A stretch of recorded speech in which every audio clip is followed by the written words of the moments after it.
Tonight's speaker is a writer and storyteller whose work regularly appears in the New York Times, The Guardian, Newsweek, and a range of other international publications. She has told stories at the Moth and on the TED stage, worked for the United Nations focusing on gender and human rights, and served as the executive director of the Open Society Foundation in South Africa until 2013. She currently works at the Centre for Stories in Perth, Australia, where she works on projects for museums, art organizations, and other public interest cultural institutions. Please join me in welcoming Sisonke Misamang to the stage to share her thoughts with us at this afternoon's opening session. Sisonke?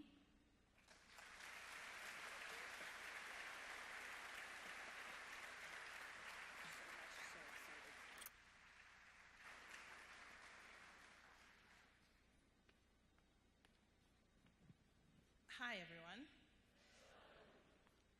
So, you all saw the bear when you were coming in? So the last time I was in Colorado, I was in Aspen, hanging out with the 1%. And I arrived from South Africa, and I decided in the morning that I would go, for a walk, for a stroll. Forget what you heard about Africans being athletic. I don't walk, really. I stroll.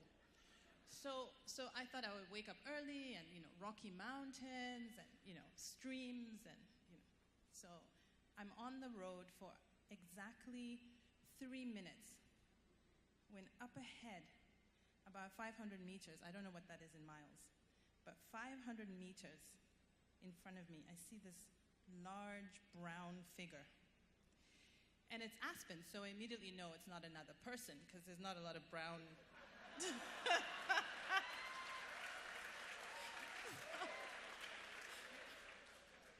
So I'm like, it's me and the bear. And it's looking for some kind of snack, trying to open the garbage can, which was, shut because they expect this to happen.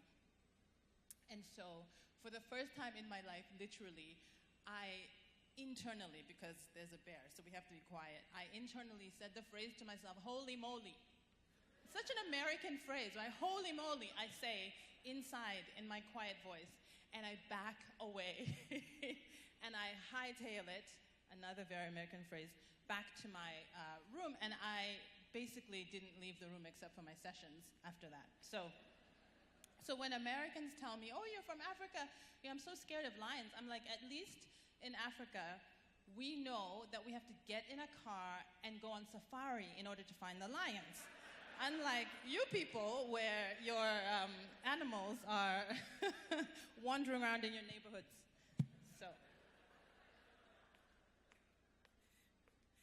So I say all of this by way of introduction. It is wonderful to be here. Thank you so much to your leadership for inviting me. It's always fantastic to be in America. I'm going to put my phone on because that's my timer, so I don't run over. So I want to talk to you today about storytelling for social justice. And I want to do that by sharing a little bit about my own story, as well as some of the stories that I've heard and encountered at the Center for Stories in Perth, where I now live. But before we begin, I really want to say that for me, storytelling it's obviously not rocket science. And for me, it's really a tool of analysis. It's a way to think about the world. And of course, it's a mechanism for listening and for learning. So I'm a South African who grew up in many different countries. My father was a freedom fighter, so literally his full-time job was freedom fighter. And my mother was an accountant. So my sisters and I grew up somewhat confused by the accountant and freedom fighter. So my dad left South Africa in the early 1960s when Nelson Mandela was sentenced to life in prison. and he left in order to join the new revolutionary army that had been set up by the African National Congress. And about a decade and a half later, my sisters and I came into the world. And so we spent much of our childhood moving from country to country. I grew up in Zambia, in the middle to southern part of Africa, and then we moved to Kenya in East Africa. And then when I was 10, in search of documents, we moved to Canada, and Canada gave us asylum. And then we moved back to Kenya, and then ultimately I came here to the United States to study. So I came to college here in the US in 1992, to Macalester College in Minnesota. Very cold, but no bears. And I graduated in 1996. And that experience for me arriving in America at that time was really colored by what had recently happened, which was the LA riots. There was this real sense of a country in which there were competing stories about what this country was and what different people thought about it. So I had a quick detour because of a boyfriend, but otherwise quickly went home after I graduated. And it was an exciting time because Nelson Mandela had just assumed the presidency of our country. And so we were building this new country, and so very much making our own story. And then I got this fantastic opportunity to work for the United Nations in New York City. And so because my timing has always been great, I landed in New York 3 days after 9/11. And so I witnessed again this country changing dramatically. America was very much under siege, and the city that I lived in was very much under siege. And again, this new story was being written about what America is and was. I stayed for a year, but I couldn't stay away from home for too long, so I went back to South Africa, and it was a really exciting time. Lots of things were happening, and we were really rebuilding our country out of the shadows of apartheid, putting together a new society where black and white could be equal for the first time. And so I lived in South Africa and worked in South Africa until 2012, built a family and did all those things, and then needed a bit of a break. And so I was afforded a great opportunity to go to Yale University and to have a fellowship there. And so my family and I spent 6 months on campus at Yale. It was just supposed to be a little break. And I remember 2 days, it was the day before we left New Haven, Sandy Hook happened.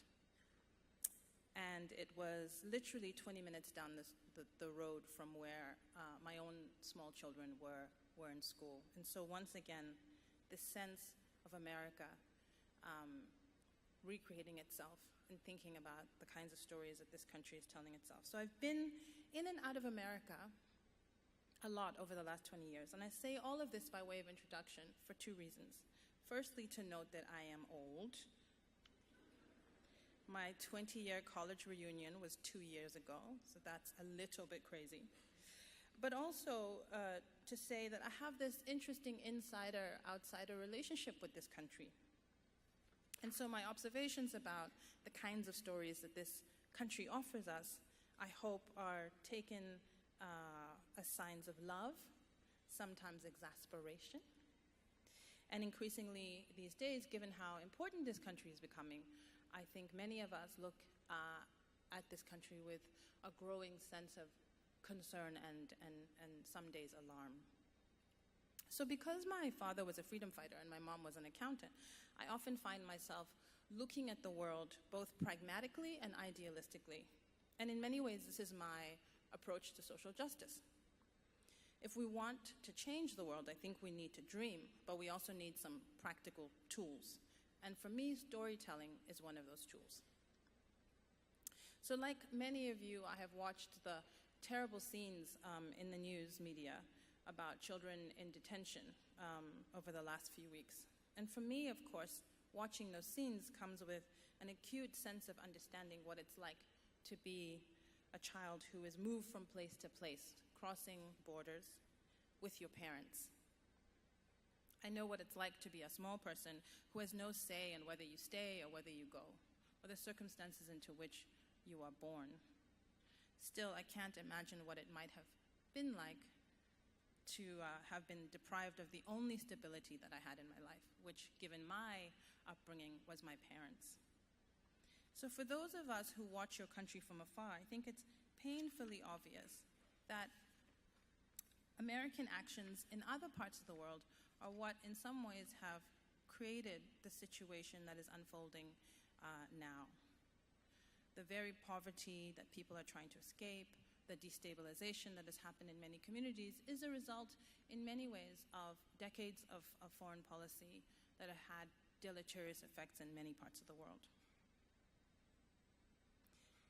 And so when the consequences of some of this begin to knock at the door of Americans, I think it's important for you to think about the kinds of stories that you will allow to be listened to and told in order to address these problems.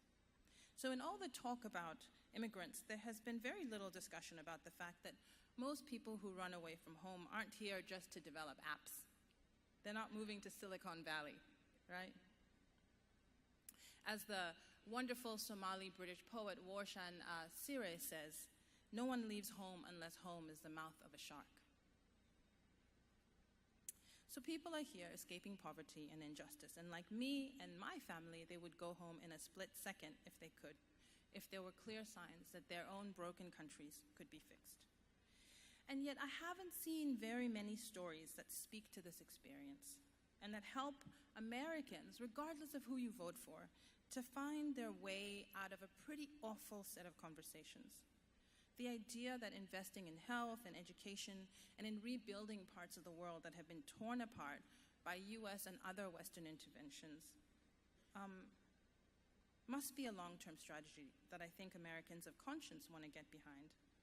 So while I've seen a lot of stories that seek to humanize immigrants, and those are really powerful, I think what's equally powerful at this moment is to hear stories, often by those same people, about people who want to go home but cannot because home is not safe.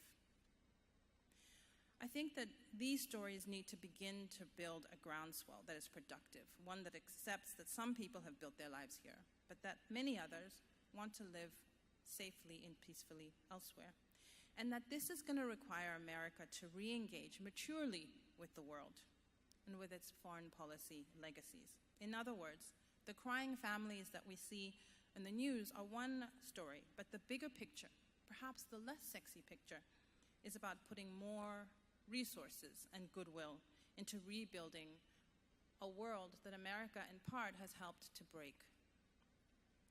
So now, more than ever, I think if Americans want to push back, they need to do the hard work of finding and elevating stories that run counter to the ones that we so easily find in the mainstream media, even when those stories don't seem as though they're offensive.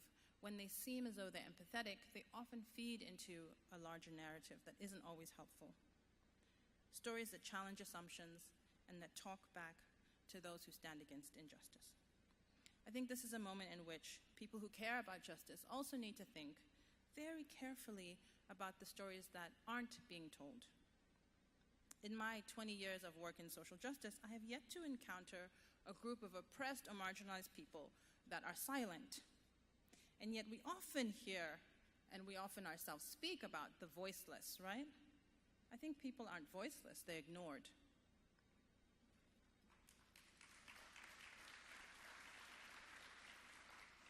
So stories are crucial, but our capacity for listening across the world is unfortunately rapidly diminishing. And so the task ahead is to keep on talking and to keep listening, even when the conversations, as they are at this point in this country, are acrimonious. The challenge is to understand, as Ursula Le Guin so magnificently puts it, that, quote, when you speak a word to a listener, the speaking is an act. And it is a mutual act. The listener's listening enables the speaker's speaking. It is a shared event, intersubjective. And Audre Lorde, if I may dare say so, is even more eloquent when she says, "I have come to believe over and over again that what is most important to me must be spoken, made verbal, and shared, even at the risk of having it bruised or misunderstood." Speaking, then, is an act of belief, not simply of courage. The speaker believes that the listener cares. More and more these days, too many of us are in grave danger of speaking only to those people with whom we agree. And I think the thing that all of us need to fight hardest at this particular moment in time is the impulse to withdraw from those with whom we disagree. As a South African who lived through the Truth and Reconciliation process, in which white and black South Africans were forced to listen to one another, I think it is vitally important. I personally prefer disagreement and robust discord to silence. Because when we disagree, at least we're engaged. We continue to participate in that shared event of speaking and listening. So, as I said, my parents are freedom fighters and accountants, and I've always been kind of conflicted about this dual identity. These days, however, I am grateful for the idealism of my dad and for the practicality of my mother. Because the older I get, the more important I think is to exhibit both traits as we try to map our way to a more just future. So how did I get into storytelling? I became interested in storytelling accidentally. So about 5 years ago, I attended a workshop on the shores of Lake Naivasha in faraway Kenya. And it was a small and intimate workshop. There were only 5 people invited to the workshop, and there were 2 trainers, so a pretty good ratio. And in advance, they said to us, no PowerPoints, no devices, do not prepare any presentations. And they were going to teach us storytelling. And of course, the trainers were American, so naturally, I'm skeptical. I'm like, you're coming to Africa to teach us how to tell stories. And just when we finally learned how to do PowerPoint, which you invented. Okay, so I'm skeptical. I'm skeptical, but I'm like, okay, let me go and see. And of course, it was amazing and powerful. And it was a moth training, actually. So I had never actually thought about why I had taken the steps that I had taken along my career path. I mean, I kind of knew, right? I had chosen public health and human rights because I was a South African and human rights were important. It had seemed natural to me, a kind of outgrowth of my student activism and the fact that so many of my people of my generation, when I finished college, were dying of AIDS. Southern Africa was the epicenter of the epidemic at that time. And so it seemed like there wasn't really a choice, that our parents had fought for our liberation in terms of political rights, but that we would need to do the hard work of fighting for social justice, for socio and economic rights. But constructing the story with the moth trainers forced me to think really deeply about my choices. It forced me to remember that the reason I got involved in HIV was because my first and closest friend in South Africa was a young woman who was exactly the same age as me, and she was living with HIV. So we were in our 20s, and we met, and we used to hang out and have fun, and she was fearless, and she was outspoken, and she was very much alive. And when she was a student in university, just like me, she went to university in South Africa, she was studying electrical engineering, and she found out her HIV status. And as people who are in charge of university housing, this story will have resonance for you. It was the early years, and there was a lot of stigma about HIV in our country at that time. And so the college issued a memo, and students had notes slipped under their doors, which told her name, her ID number, and the fact that she was HIV positive and that male students were to stay away from her. So she was devastated, but not crushed. And she dedicated her life to fighting back. And so my interest in HIV was grounded in a profound belief that people living with HIV, rather than doctors and nurses, would need to guide every single action and effort to end the epidemic. And I was also convinced, because of my relationship with my friend Prudence, that you had to really focus on the experiences of women in designing programs. You had to listen to women's stories about how they got infected, often because they were in either abusive relationships or trying to do the right thing by pleasing men and not asking questions. You had to listen to them talk about how the disease progressed in their bodies and what they did to help them to make themselves feel better. And you had to pay attention as women with HIV talked about how they formed networks to support their friends and their kids. And in many ways, the global response to HIV has been shaped by these stories, by the very real experiences of people who have driven public health approaches. So one of my favorite writers is Toni Morrison, and when she accepted her Nobel Prize in 1993, she said, "We die, and that may be the meaning of life, but we do language, and that may be the measure of our lives." I think stories really are the measure of our lives. And so for students across campuses in this country, I think it will take beautiful, bright, burning idealism to get through this moment. At the same time, your role, of course, as you well know, is to provide some practical resources to help turn ideas into action. Stories alone will not take us forward. I think we need the dreamers and the doers to work together. And that, perhaps, is where those of us gathered in this room today come in, as providers of tools, the people who are there to provide the water bottles, there on the other end of the phone when they hear a story, people who can help young people who are inspired to action because of or through storytelling. So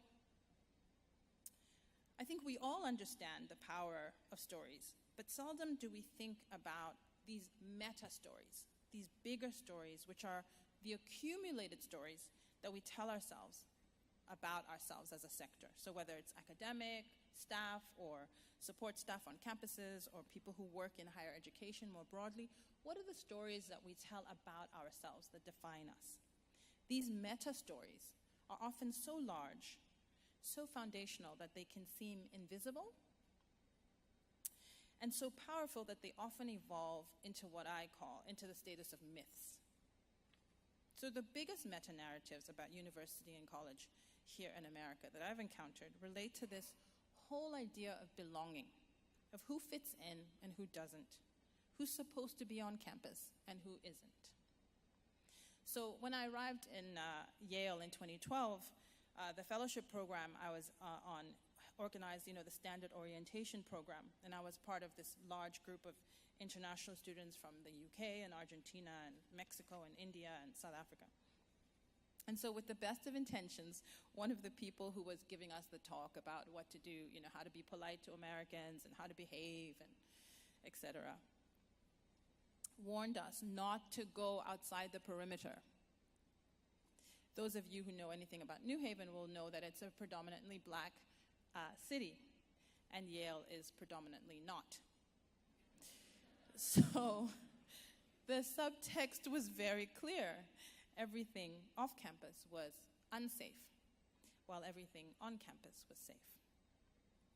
My colleague from Argentina, of course, laughed. He was from Buenos Aires, and he said, you're telling people from cities like Mexico City and Johannesburg to be worried about crime in New Haven? So beyond the idea of how safety is relative, I think the problem of a story that says the campus is safe and off-campus is unsafe arises when you look the way that I do. Because for me, off-campus felt safe. I could be anonymous and unscrutinized when I was walking around in New Haven. On campus at Yale, I never, ever went unnoticed. As you will know, this is your area of work. A young African-American woman had the cops called on her as she lay napping, posing a real threat in her residence hall recently. And it underscores for me, again, one of these meta-narratives about this country that is so striking when you are an outsider, which is that, of course, this country has this big problem with misrecognizing black people, people of color in general, but really black people, there's a particular history there. And so college campuses, like the rest of this country, have a long way to go in simply seeing students of color as natural fits, as ordinary members of the campus community who are supposed to be there like anyone else.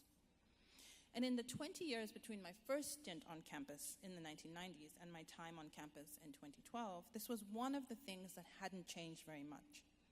I was constantly being mistaken for someone else, called by the wrong name, ignored, sometimes just not seen at all.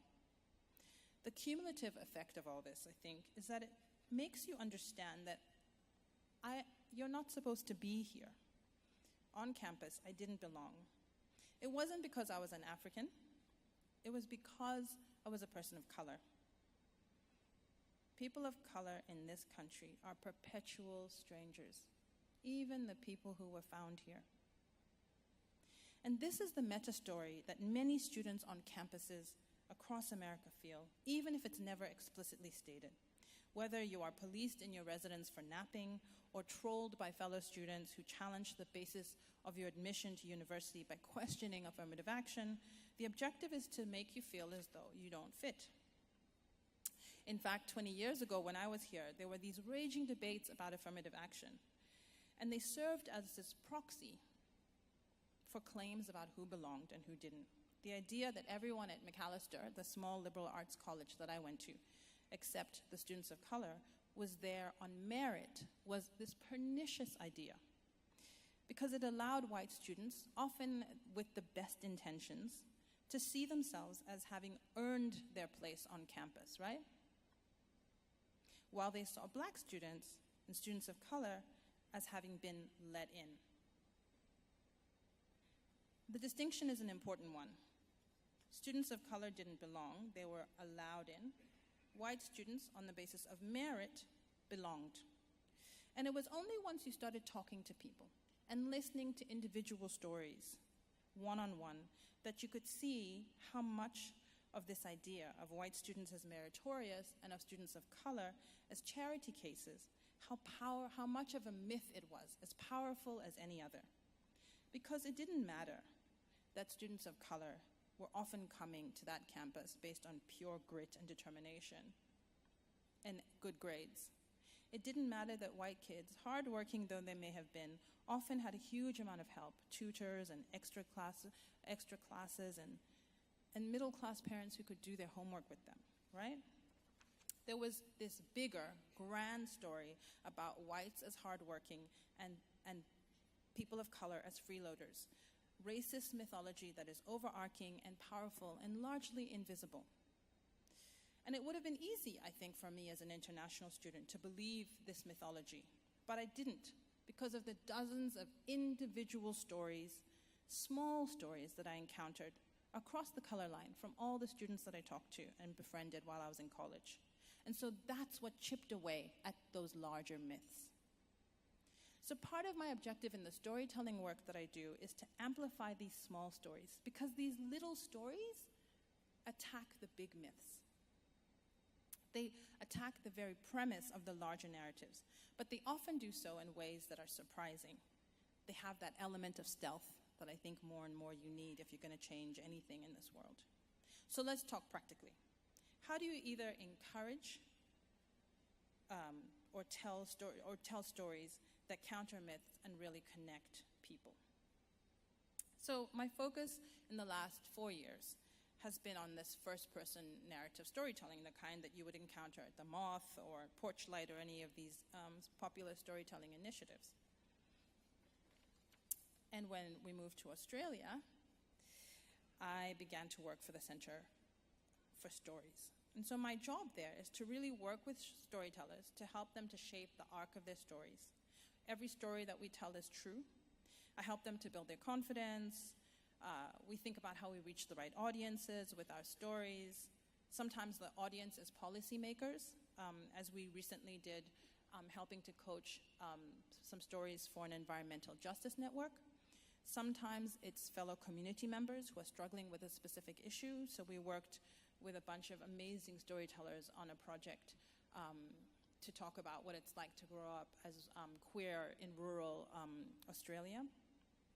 Sometimes we do storytelling to just increase mainstream understanding of a particular issue. So we host a monthly food for thought event. So it's a beautiful long table dinner. People buy tickets for a 3-course meal, and whatever community is that we're showcasing cooks the meal that month. So we've had Persian feasts, and we've had wonderful Indian meals, and we've had an Ethiopian storyteller. And so the story that we tell, we eat that food. So I'm going to talk to you about some of the very practical advice that I give to some of my storytellers, in the hopes that as you listen to your own stories through your own work, you have a sense of maybe some ways, practical ways to support your storytellers. So the first thing that I say to all my storytellers, it's a bit of a no-brainer, but I'll say it anyway. Every story has a beginning, a middle, and an end. So it sounds easy, but it's not always easy to put into practice. So if it doesn't have a beginning, a middle, and end, then it's like an anecdote, or a joke, or a comedy sketch. But it's not a story. And people often want to get on stage and do anecdotes. They want to talk about events, things that happen to them, because those things are interesting. But I'm a bit of a stickler, and I'm unapologetically sort of cheesy about this. It's a story because it has a beginning, a middle, and an end. And that means that you have learned a lesson. Yeah? If there's no lesson, there's no story. In other words, if you can't finish your story by sharing some wisdom about the events that you described, then it's important to reflect on why you want to tell the story. So let me give you an example to make it concrete. I've changed the names of my storytellers. So Preeti came in the other day. She's practicing for a food for thought event, and she was working out a few ideas. So she told me when we first met that she wanted people to understand that India is not just a place of poverty and disease and Bollywood. It's a rich, complex society, and that she thought she would illustrate that by talking about food. So great. So we had a prior session. She came in. Usually what happens is people come in a small group, and we sit down and we just share who we are. So it's a sort of a getting to know each other session. So during that one, we were in a group of 6 people, and we went around the room, and she described herself as an upper middle class Indian woman. And if any of you know upper middle class Indian women, they're formidable often. And she had recently lost her father at the age of 96. And she described him as being a very hard, a very demanding man. And it was obvious that she was still kind of processing his death and dealing with a lot of anger and resentment. So she wanted to talk about food and her relationship to spices and to the memories that they unlocked as a way to help people to understand that India is not monolithic. So it was great. So she came back. And this time, because of scheduling issues, it was a different group of storytellers. I like to keep people together in the same cohort when they're telling a story because we progress together. But in this case, that's how it worked. So she told this wonderful story. She described being 7 years old and waking up to see armed bandits in the bottom of her garden. It was a gorgeous story full of curry and cashew nuts and coconut milk, and her mother's consternation at seeing the bandits in the garden, and the difference between the sophisticated curries that her mom made in her kitchen and the coarse breads that the bandit women at the bottom of the garden were making. And there was all of this lovely detail about how, as a child, she would traipse down to the bottom of the garden and pay no attention to the guns that were slung across these men's arms. It was about how generous these lower caste visitors were to this child who insisted on eating their meager food when she came to play with their kids down from the big house. Her father was a lawyer, you see, and he was representing the bandits. So she hadn't said much else about her dad in this story, which was fine, because it was a story about these fabulous bandits and her relationship with them and their food. At the end of the story, though, she surprised us. So after we had fallen in love with the bandits and their kids and the food, she ended by introducing the subject of her father. So her closing lines were about her disappointment, about her dad, for letting the bandits live in the garden. They were dangerous, they could have killed her, they could have killed her family. So her message was that she had learned in those 3 months with the bandits that her dad didn't care about her safety, or her mother's wishes. It was jarring, it felt totally wrong. And you might wonder how that can be the case when it's a true story, right? It's her story. So it's important to note that storytellers construct stories out of the raw material of A, what we remember, and B, what we know, meaning what we have learned over time, that magical thing that we call wisdom. So in this instance, Preeti was telling us what she remembered, but she wasn't matching it with what she knew to be true about the bandits. Yeah? So instead, she was remembering the bandits and inserting into that story what she had come to know about her dad. She was mixing up two stories. What she recalled about the bandits, which was warm and funny, and what she knew about her father, which was harder and perhaps more pressing at a personal level, which is why it snuck into her story. So she needed to match what she recalled about the bandits with what she knew about them. It was obvious to everyone listening that Preeti needed to work on her story more. She had obviously loved the bandits, which is why we loved them as listeners, right? So it made no sense within the logics of her story for the bandits to be dangerous. She had a choice to make: either tell a different story or think about what she had really learned from the bandits, not from her father. So her story had a beginning, a middle, but she hadn't yet worked out what the end was. So if you don't know where you're going, it's important for you to work that out before you share your story. Many of us start this way, and the process of finding a story is often trial and error. So she started the story one way, but she ended up somewhere completely different, somewhere that was jarring. So you see that stories are intellectual work. They require us to think about our experiences in a really deep way. The act of sharing our stories forces us to sequence what we know in ways that are also legible to others. So it's not enough that it happened. It's also important that we think about and that we order it in a way that makes sense. So authenticity isn't just about telling the truth. It's about pulling out the wisdom gleaned from our experiences, about talking about what we have done or what we have witnessed as a way to share and make meaning out of those events. So the second thing that I tell my storytellers is that you have to be a reliable guide in order for people to believe you. Preeti's story was true, but it didn't feel authentic because she hadn't pulled out the wisdom.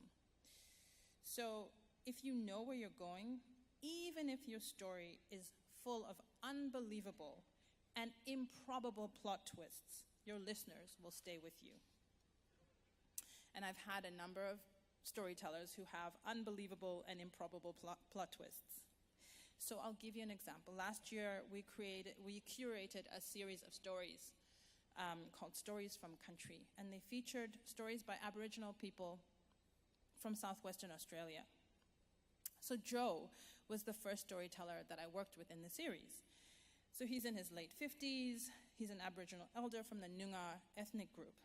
And he wanted to talk. He said to me when we sat down on this blue couch in the office where everyone comes and that's where we meet and talk about our stories. So he said that he wanted to talk about love.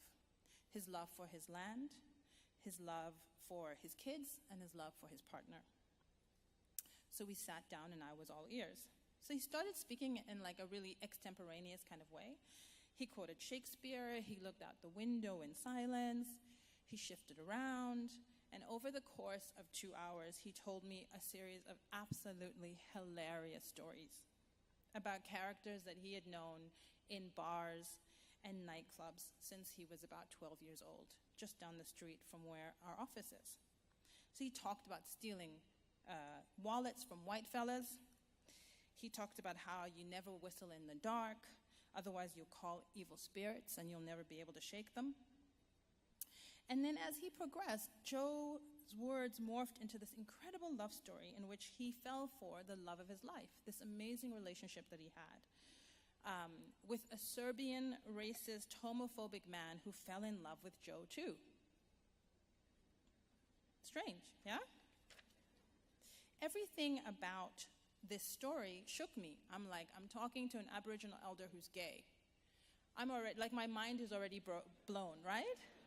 So nothing in this story is jiving with everything in my head about what I think I know. And it was a story that spanned 4 decades, but also spanned millennia, because it was about Joe's people and about the lessons of keeping culture and songs alive. And it moved from the ethereal to the hilarious. So I literally burst into laughter when Joe told me about his friend Irma.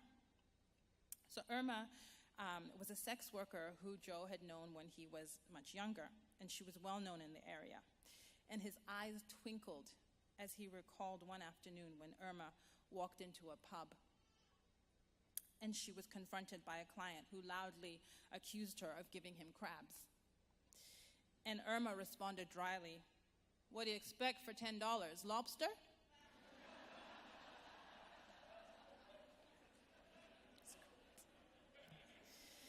So all of Joe's stories seemed super tangential, but they were held together by his clarity of thought.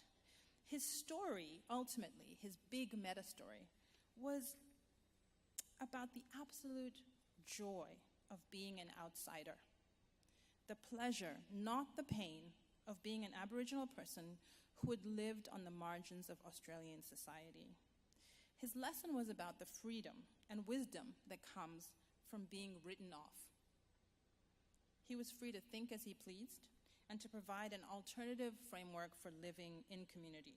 And so all of the characters that he brought to life had occupied the same kind of liminal space. He was able to give me this incredible counter-history of my neighborhood and of the city where I now live that I wouldn't otherwise have had access to. So he told stories that laughed in the face of grand narratives about what Aboriginal Australians are supposed to be, which is damaged, drunk, and dying. So I lapped up every one of Joe's stories because they were crazy and new, but also because they were described in such gorgeous detail and with such wisdom. Everything Joe said played with stereotypes, even at the same time as he refused them. So his stories work because he's a reliable guide, and so you just go with him. And in the end, there was very little that I could tell Joe in terms of storytelling advice. Like, what am I going to say? How do you teach a black fella from the oldest culture in the oldest deserts in the world how to tell a story? You don't. You just listen and you commit to learning from him. So the third and the final thing that I tell my storytellers is to speak from their scars and not from their wounds. I wish I had made this up, but I didn't.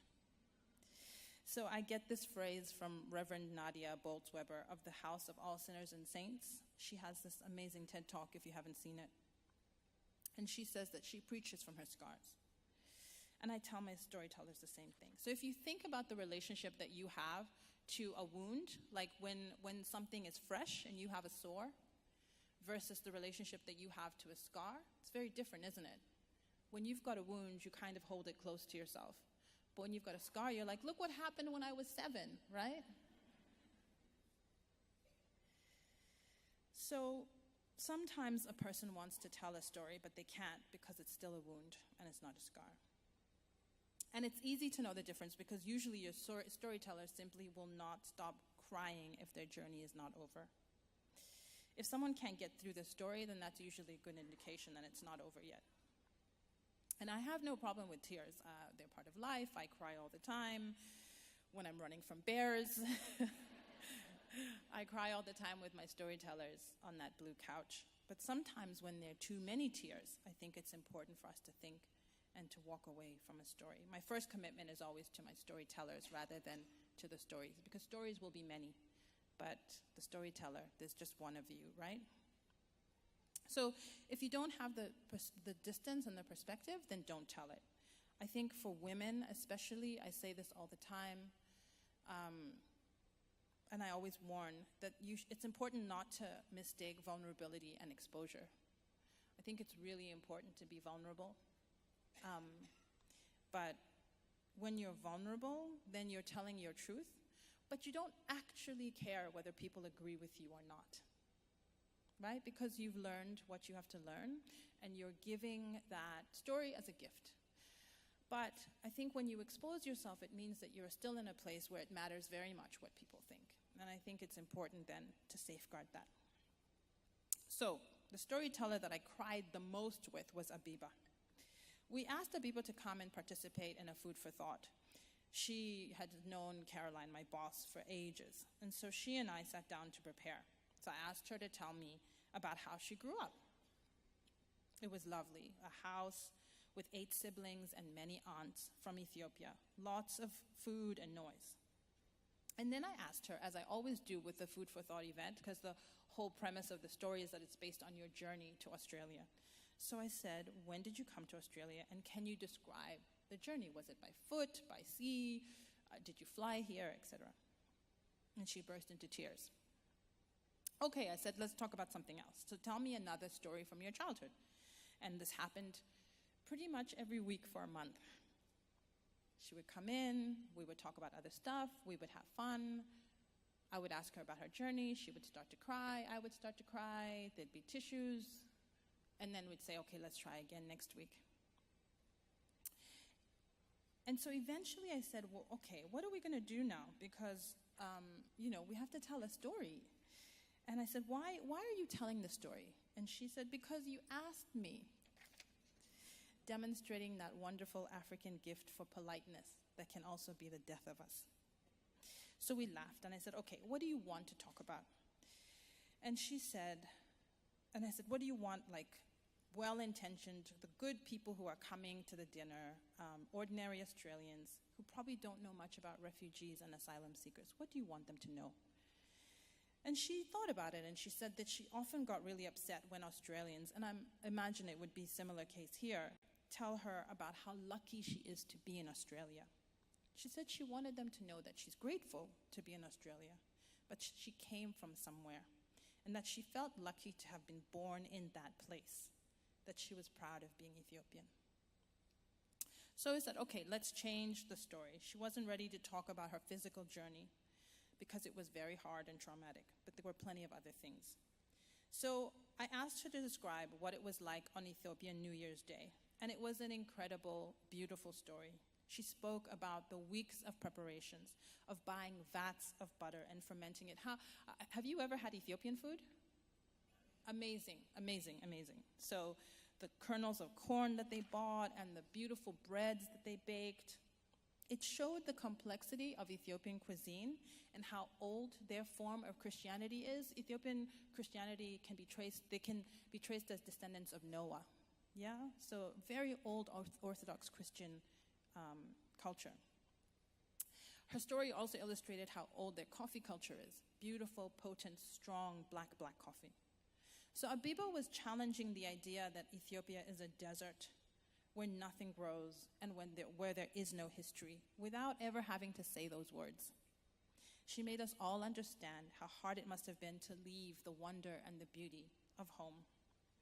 And at the end, she spoke about how fastidious her mother had been, how much attention she had paid to how food was prepared and how it tasted. She spoke about how her and her sisters would cut chickens following the bone, and how her mother would frown and say, not good enough. That she could serve the chicken to their family, but not yet to outsiders, until they got it right.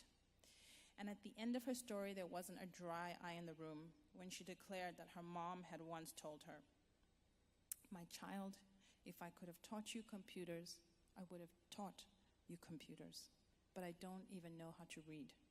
So I've taught you what I know, which is how to cook and how to show kindness through your generosity and the attention you pay to your meals and the warmth of your home. It is the best that I have, and now it is yours." It was truly humbling and a lesson in respecting both the storyteller and listening for the story that she is ready to tell, not from her wounds, but from her beautiful scars.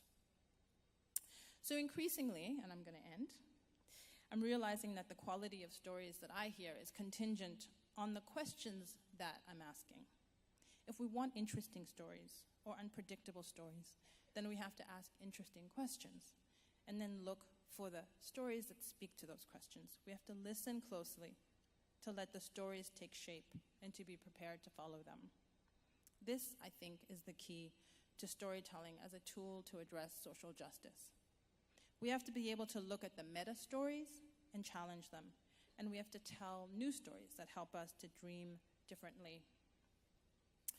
As Alice Walker says, pay attention to the present that you are constructing. It should look like the future you are dreaming. I wish you well as you tell new stories and as you listen to many, many more. May you have the wisdom to speak only when your stories have a beginning, a middle, and an end. May you find reliable guides like Joe, with whom you can travel into many story worlds. And may you be lucky enough to learn from those like Abiba, who have the grace and the courage to work through their wounds in order to speak from their scars. I thank you.